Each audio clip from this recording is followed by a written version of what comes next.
देश का मिजाज नॉर्थ। लेट्स माइक देश का मिजाज और खबरें नॉर्थ से।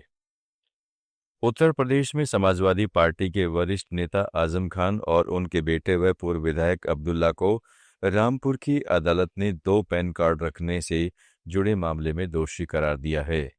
दोनों को 7-7 साल कारावास की सजा सुनाई गई है।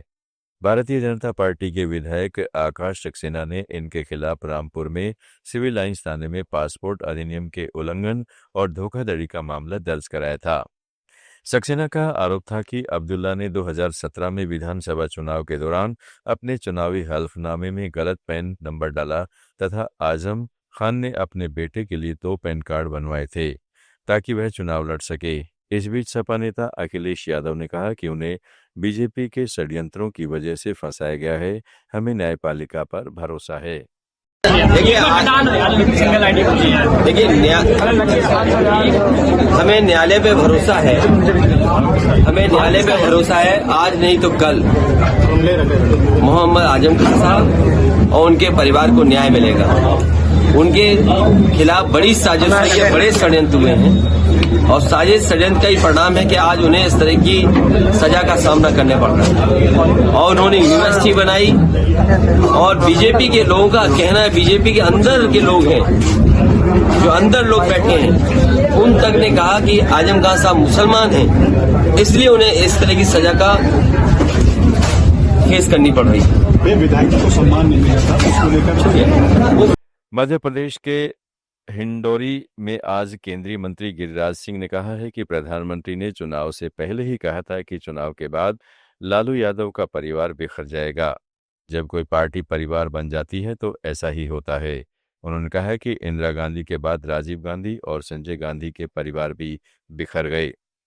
लोकतंत्र में परिवारवाद खत्म होने का समय आ गया है। कांग्रेस अब खात्मे की ओर है। राहुल गांधी के नेतृत्व में कांग्रेस एक नया इतिहास रच रही है। हमारे प्रधानमंत्री जी तो चुनाव के पहले ही कह दिया था कि चुनाव के बाद लालू जी का परिवार ही बिखर जाएगा। और जब कोई पार्टी परिवार की पार्टी हो जाती है, आज इंदिरा जी के बाद राहुल गांधी, राजीव गांधी और संजय गांधी के परिवार तो बिखर ही गए। लेट्स माइक देश का मिजाज नॉर्थ।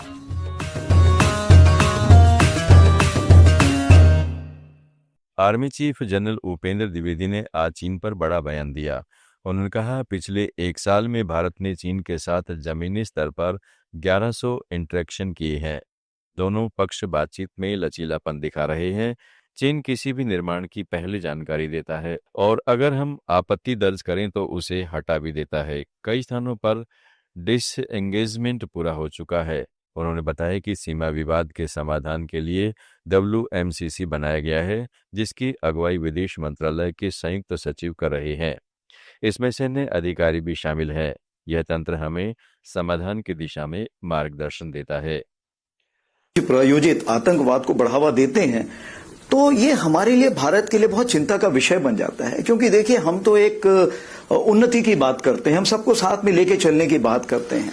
तो जो भी हमारे काम में रोड़ा अटकाएगा, उसके लिए हमें कुछ न कुछ कार्रवाई करनी पड़ेगी।